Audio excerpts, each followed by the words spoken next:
우리가 사람들이 살아가는 과정에서 보편적으로 다 느끼고 공유하는 그런 마음들이 있습니다. 서로가 의지하는 것도 있지만 신뢰라는 것들이 있습니다. 서로의 신뢰의 관계가 깨어지게 되면 그 관계를 어떻게 하면 회복이 되는지 우리는 잘 알고 있습니다.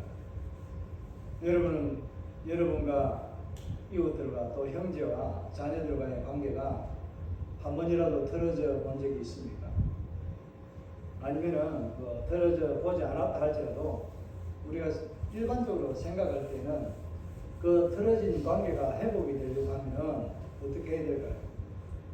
당사자가 잘못한 당사자가 돌아와서 용서를 구하든지 아니면은 당사자가 안 하면은 잘못을 그러니까 일방적으로 당한 사람이 그 사람을 그냥 조건 없이 용서해주고 품어주는 겁니다. 이렇게 하면은 이런 문제가 해결이 보편적으로는 다 됩니다. 우리 하나님 나라에서도 똑같은 양상으로 우리에게 말씀하고 있습니다. 하나님의 말씀을 떠나서 살아가는 이스라엘이 하나님과의 관계를 신뢰를 저버리고 떠나버린 그런 상황에서 오늘 예레미야는 북이스라엘과 남유다를 향해서 하나님 앞에 돌아오게 되기를 간구하고 있습니다. 다르게 말하면 회복의 은혜를 입기를 바라는 간절한 예레미야의 마음이 오늘 본문에 담겨 있습니다. 예레미야는 어떻게 보면은 삼자이면서도 당사자이잖아요. 하나님의 백성이잖아요. 하나님의 백성으로서 진노한 이스라엘과 그 무리에 속해 있는 한 사람입니다. 그럼에도 불구하고 그가 북이스라엘과 남유다가 하나님 앞에 멀어졌던 관계가 다시 회복되기를 간절히 바라는 그런 선지자의 이 외침을 보게 됩니다.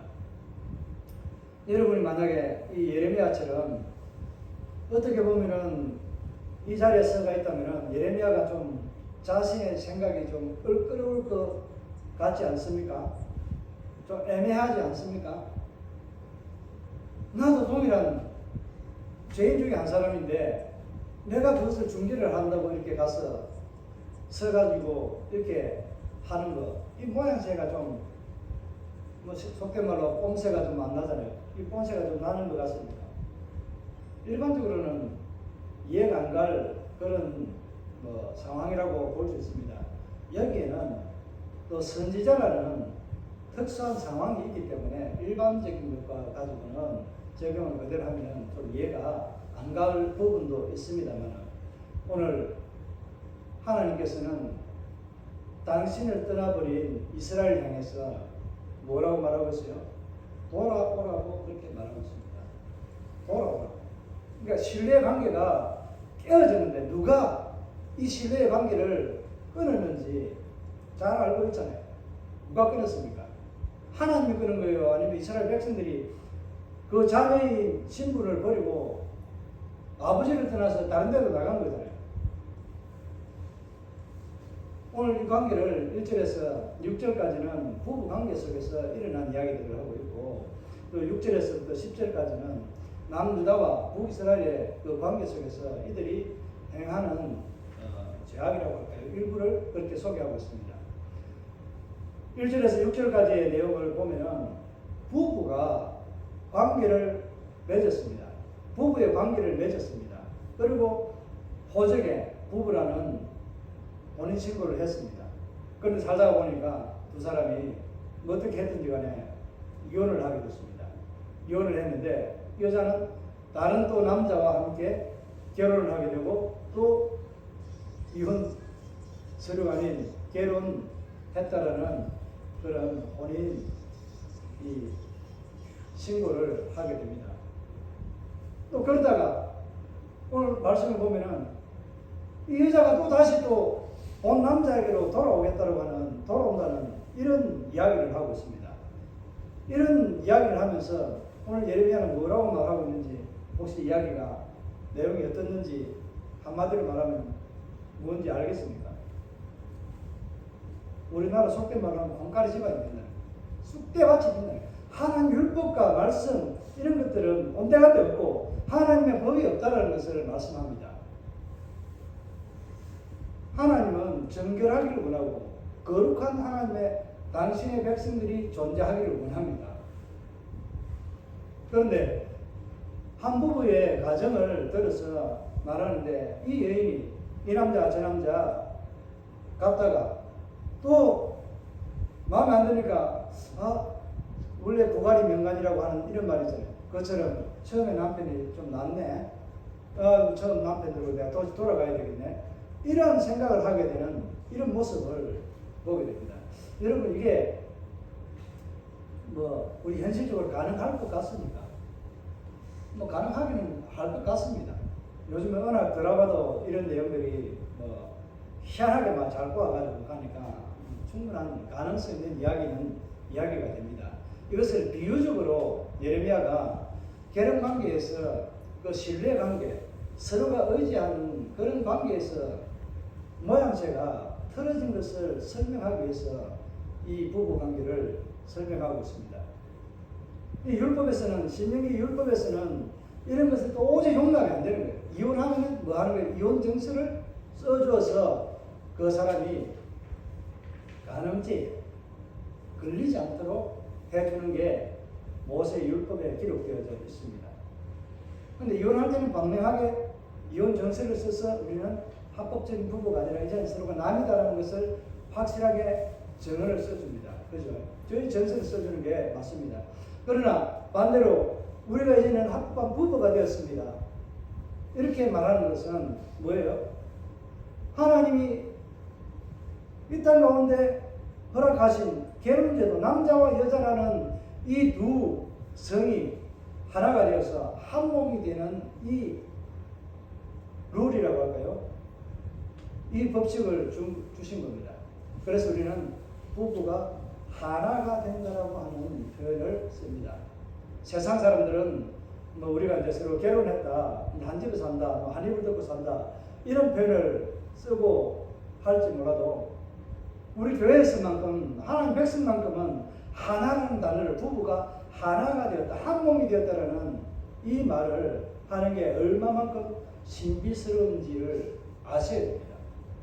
부부의 하나됨이 얼마나 아름다운 건지, 서로가 다른 생각과 또 문화와 환경들이 다르지만은 그 모든 것을 뛰어넘고 서로가 맞추고 서로가 이해하고 품고 그렇게 살아간다는 거 이게 쉬운 일이 아니거든요.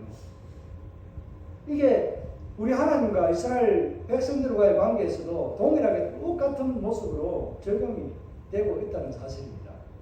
그만큼 우리의 삶에서는 하나님을 알 수 있는 것들이 참 많이 있다라고 그렇게 볼 수 있습니다. 부모와 자녀의 관계를 통해서 우리 하나님 아버지와 이스라엘 백성이라고 할 수 있는 저와 여러분의 관계를 이해할 수 있고요. 부부 관계를 통해서 또 하나님 아버지와 하나님께서 이스라엘을 자녀로 또 신부로 삼으신 그것에 대해서 우리가 이해할 수 있습니다. 그러니까 서로에게 무엇을 요구할까요? 신뢰라는 것을 요구하고 있다는 겁니다. 서로가 서로에게 믿음을 줄 수 있는 그런 관계 속에서 있을 때에는 그 관계가 유지되지만은 서로가 신뢰를 주지 못하고 의심이라든지 어떤 다른 일들이 일어나게 되면은 뭐 세상 말로는 그냥 바람을 피운다든지 이렇게 하는 것은 부부 관계가 온전하게 이루어져 나갈까요? 그 가정이 온전한 가정으로 존속이 될 수 있을까요? 다 우리는 공감하잖아요. 이런 신뢰 관계가 깨지면 그 가정은 온전한 관계가 안 됩니다. 세상 사람들이 말한 대로 속된 말로 남자나 여자나 동일하게 똑같이 자기 집 식구, 자기 남편이 아닌 다른 사람을 챙기고 다른 사람 만나고 다닌다면은 알면은 사람들이 하는 말을 있잖아요. 속된 말로. 저 콩가루 집안이다. 콩가루 집안이다. 네, 이렇게 표현합니다. 그러니까 하나가 되지 않고 흩어져서 지 마음대로 살아간다는 거예요. 그 의미도 없이 살아간다는 그런 의미가 될 수 있잖아요.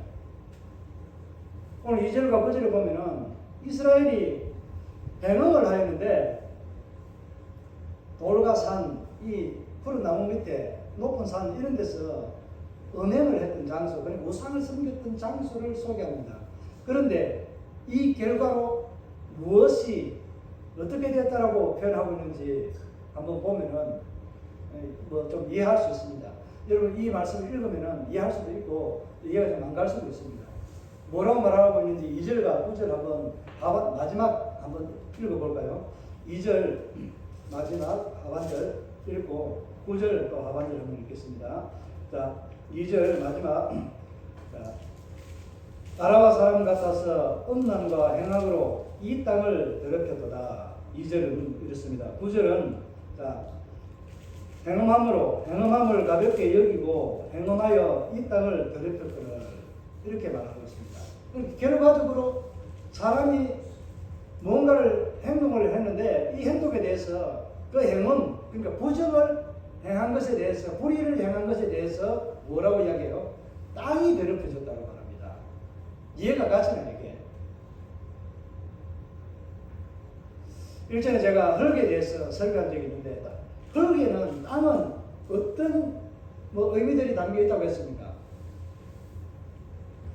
생명력, 정직하고 모든 것을 받아주고 하는 품을 수 있는 그런 능력이 있다고 했잖아요.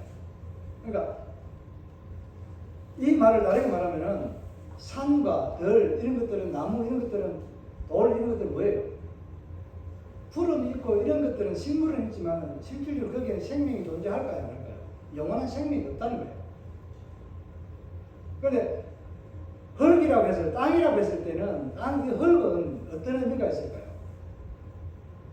흙은 어제나 오늘이나 천년 전이나 오늘이나 그 흙이 다르게 되었을까요? 변하지 않습니다. 그죠? 그러니까 생명 없는 것이 무엇을 괴롭혔다?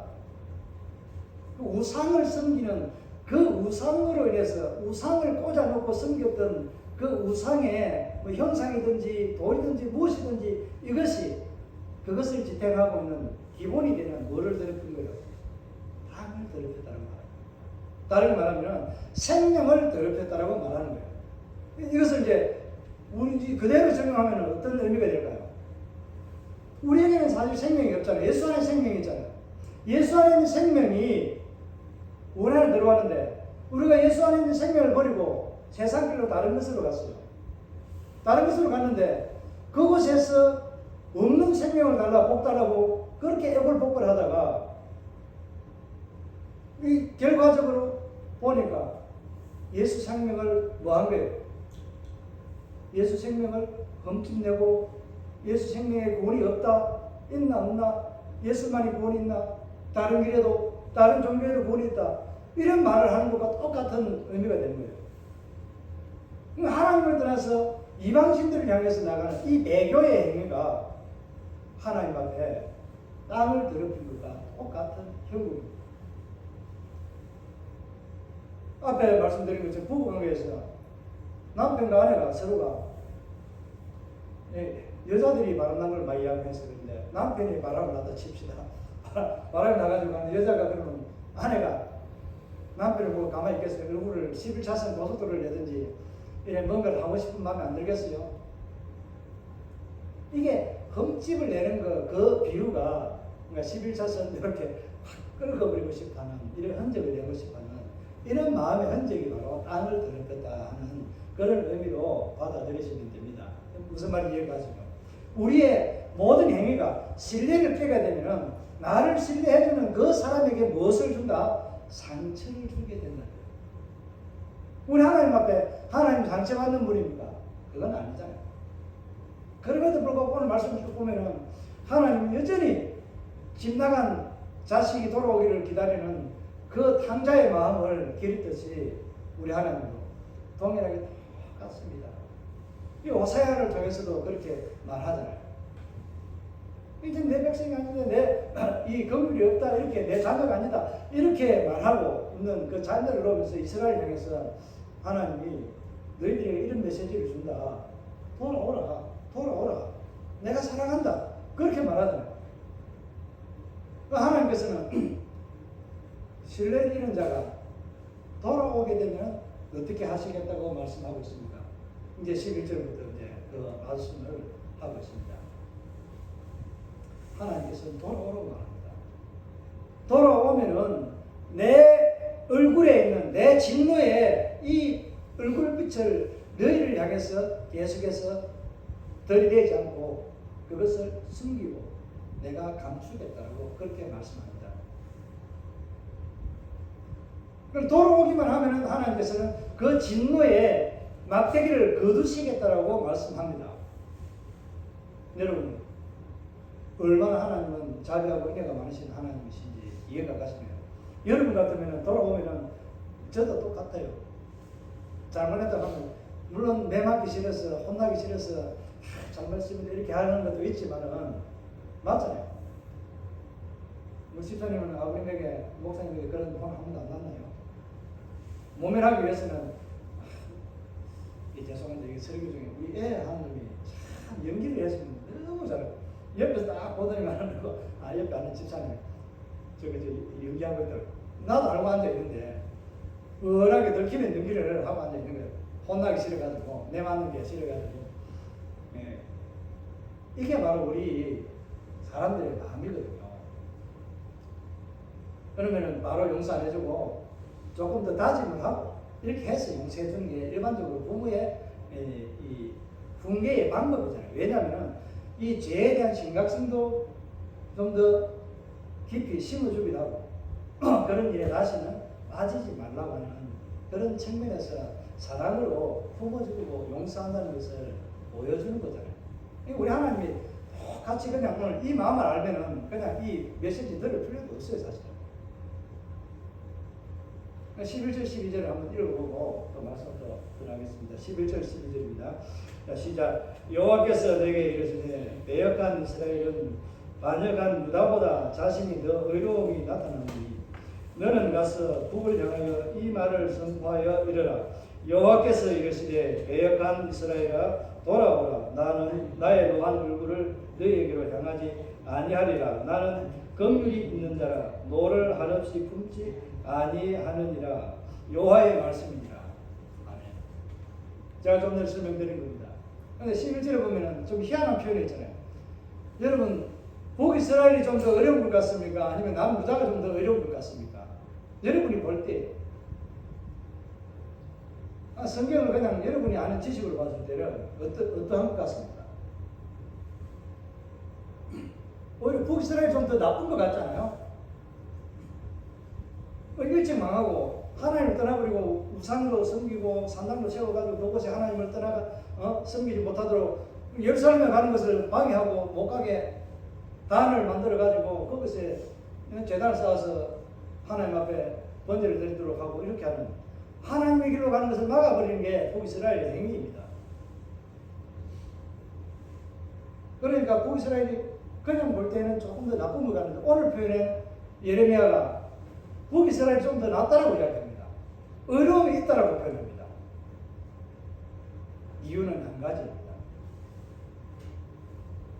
우리가 이사야서를 살펴보고 할 때도 북이스라엘과 남유다도 같이 살펴지고 있기 때문에 조금 우리가 생각하면은 그걸 아하스가 하나님의 징계를 구하라고 하니까 믿지 않고 하나님 제발 좀 나를 좀 믿어다오 하는데도 안 믿어줬잖아요.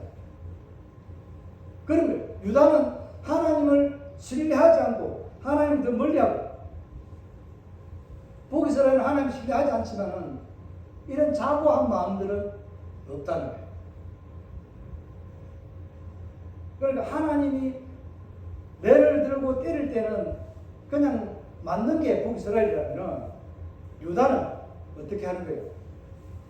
왜 내 어려움이 있는데 왜 하나님 나를 갖다 치시고 나를 갖다 이 이방인들과 같이 치고 가시고 이래요. 나는 어려운 자입니다. 이런 식의 말투를 하고 있는 게 유다의 모습입니다. 여기서 이것을 다 말하기는 그렇습니다. 우리가 이사야서를 통해서 좀 알고 있기 때문에 그냥 이런 뉘앙스만 아시면 됩니다.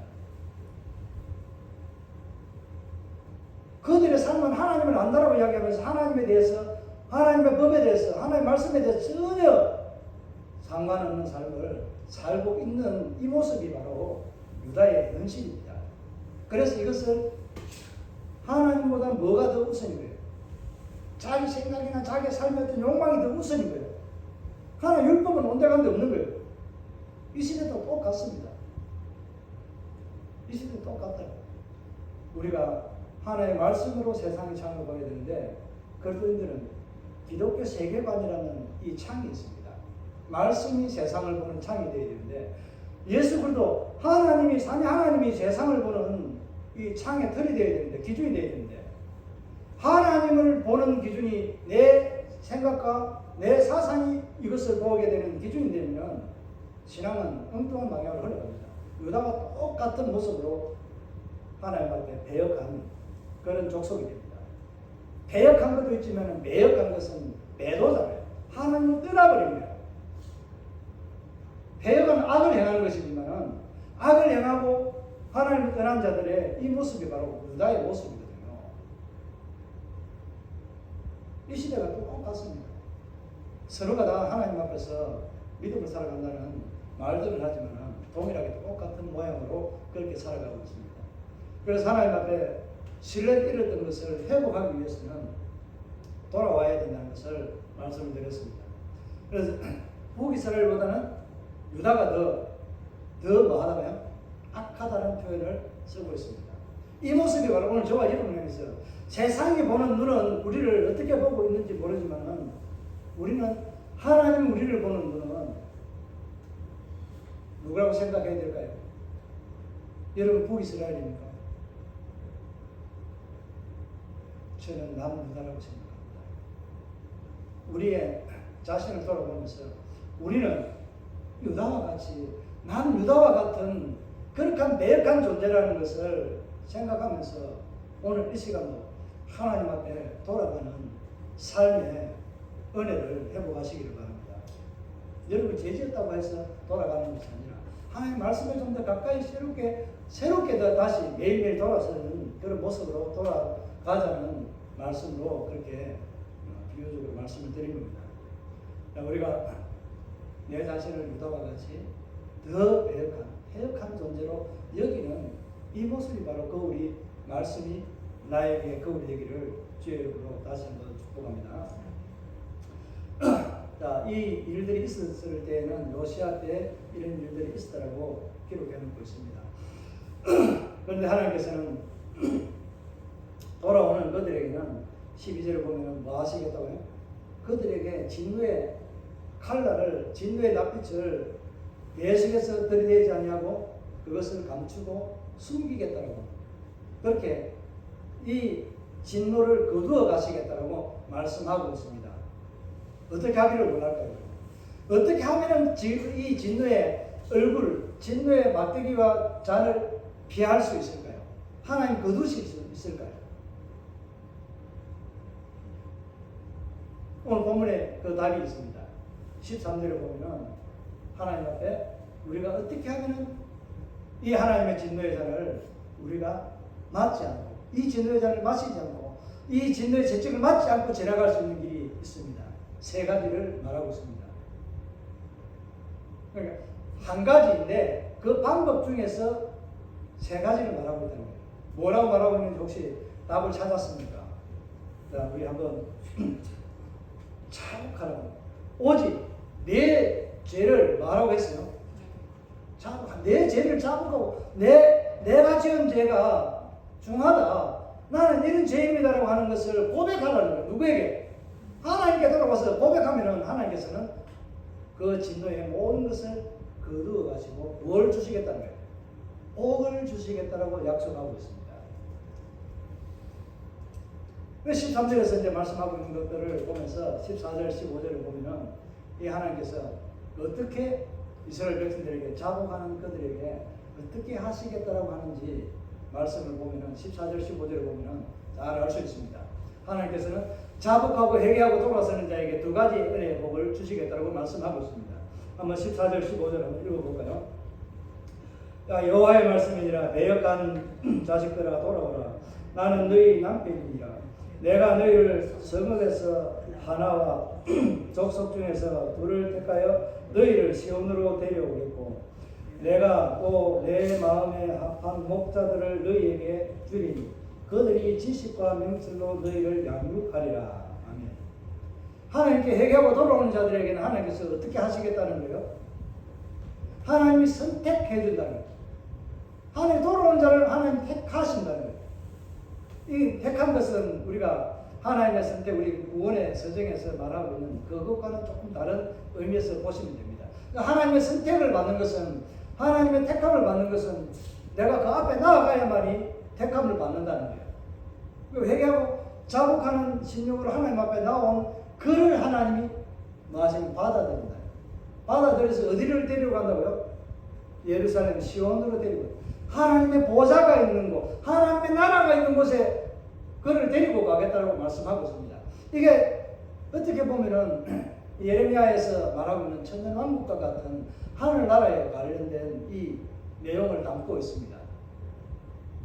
마지막 종국에 하나님께서 회개하고 돌아오는 그들을 하나님의 나라에, 영원한 나라에 데리고 가는 것, 이것과 같은 것이 바로 14절에 시온을 향해서 하나님이 택하고 데려가겠다고 하는 것. 이게 바로 저 천국을 향해서 우리를 데려가겠다는 것. 죄인인 내가 하나님 앞에 예수 이름으로 나는 죄인이다라고 고백했을 때 하나님은 나를 당신의 자녀로 받아주시고 당신의 아들로 받아주셔서 당신의 보좌가 있는, 당신의 집이 있는 그 머무는 영광의 거처에 우리를 두시겠다고 말씀하십니다. 그리고 인도해 주신 은혜가 있다고 말씀합니다. 이런 은혜로 인도함을 받는 저와 여러분의 삶이 되기를 주의 이름으로 축복합니다. 또 한 가지 보면 뭡니까? 하나님께서 내 마음에 합한 자, 이 내 마음에 합한 자라 그런 것을 누가 들었을까요? 다윗이 하나님 앞에 기름을 부어 받을 때 사무엘을 통해서 그는 내 마음에 합한 자라고 다윗을 향해서 하나님의 마음을 이 사무엘을 통해서 말하게 했습니다. 오늘 이 표현이 단지 잘 표현이 안 됩니다. 내 마음에 합한 자라고, 하나님의 마음에 합한 자라고 하는 표현을 씁니다. 내가 하나님 마음에 합한 자가 아니라 하나님의 마음에 합한 자를, 목자들을 통해서 하나님께서 뭐 하시겠다는 거예요? 양육하고 돌보아 주시겠다라고 말씀합니다. 내가 어떤 길을 갈 수 있도록 시온을 향해서, 예루살렘에 하나님의 보좌가 있는 그곳을 향해서 걸어갈 수 있는 삶의 길을 안내해 주겠다라고 그렇게 말씀하고 있습니다.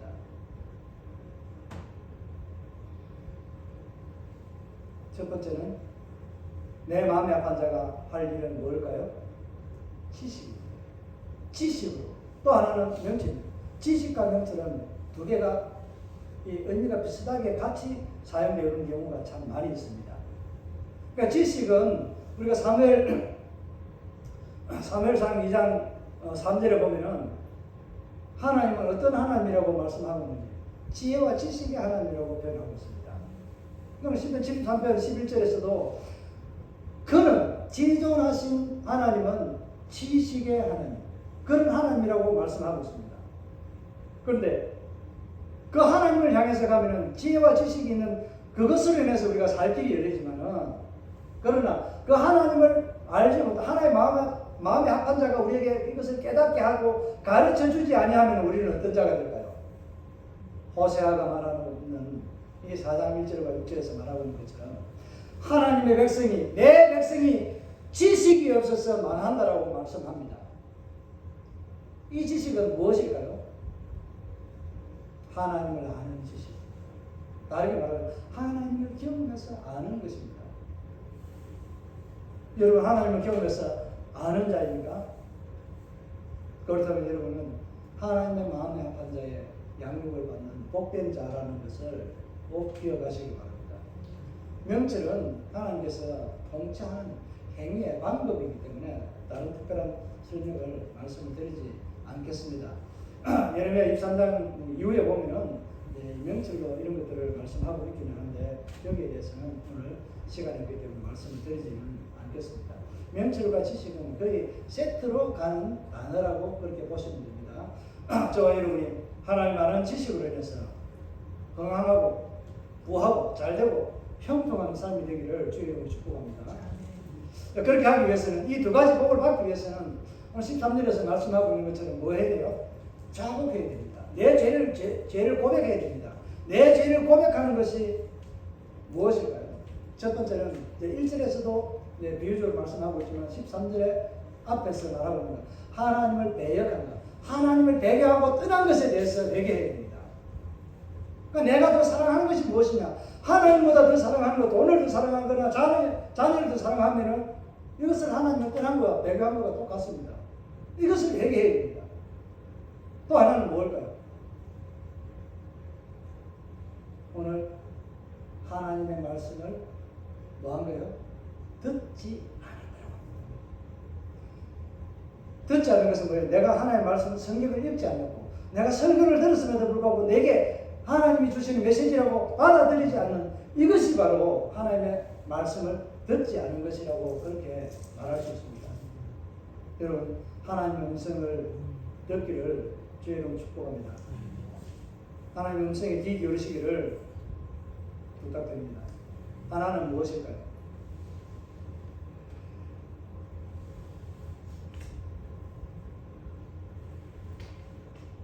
하나는 우상을 따라 산 것을 말하고 있습니다.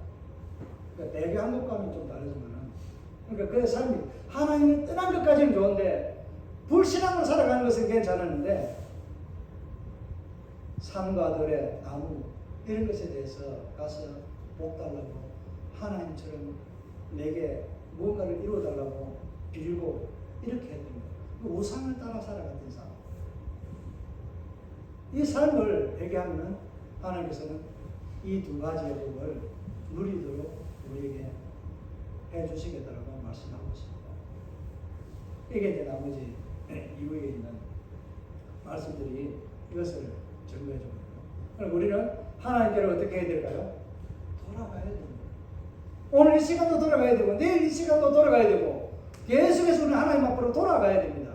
하나님 앞에 돌아가는 우리를 하나님은 불쌍히 여기시고 하나님을 향해서 멀리했던 그 죄악들에 대한 모든 죄들을 다 도말하시고 덮어주시는 그런 은혜를 베풀어 주시겠다라고 약속한 말씀을 오늘 듣게 되었습니다. 그 두 가지의 복이 바로 하나님이 우리를 천국으로 인도하고 하나님의 마음에 합한 자, 이것을 좀 더 비유적으로 좀 더 강력하게 적용하면은 바로 예수 그리스도 십자가, 그 십자가 사건이 저와 여러분을 죄의 길에서 새로운 산 길을 열어준 그 길이 됩니다. 그러니까 예수님께서 하나님의 마음에 합한 자, 하나님 아들이잖아요.